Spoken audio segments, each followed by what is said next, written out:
hooyo macaan waan ilmeeyaa marka aan soo xasuusto dhibka aad ila soo martay laga soo bilaabo habeenkii aan calooshaada ku beermay habeenkaas ay kugu dambaysay hurdo raaxa leh aadna bilowday jaceylka aad ii qabto weliba adigoon ogeyn wiil ama gabar waxa aan ahay hooyo waan ogahay xanuunka aad ka soo martay habeenkii aad ifoolanaysay marka aan adduunka ku soo biiray aad adigu ahayd qofkii ugu horeeyey ee sujuudda iga dhunkada adigoo ku faraxsan lab ama dhidig midka aan noqday hooyo waan ilmeeyaa marka aan soo xasuusto sida oohintayda ay hurdada kuugu diidi jirtay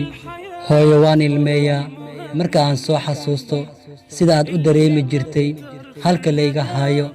aniga oon odhan karin halkaas baa i xanuunaysa ama layga haayaa hooyo waan ilmeeyaa marka aan soo xasuusto sida aad labada indhood iyo afka mac igaga siin jirtay iyadoo ay ka muuqato jaceylka aad ii qabto hooyo macaan hooyo waan ku jeclahay weliba jaceylka la jeclaado qofka adduunka jooga midka uga qiimaha badan ayaan ku jeclahay hooyo waan ogahay abaalkaaga inuusan qofna gudi karin weliba adigoon weligaa nooga baahan inaan abaal kuu gudno inaad mid kale noo gasho mooye hooyo macaan ilaahay waxaan kaaga baryaa in jannatulfardowsa uu abaalkaaga ka dhigo adduun iyo aakhiraba caafimaad ku noolaato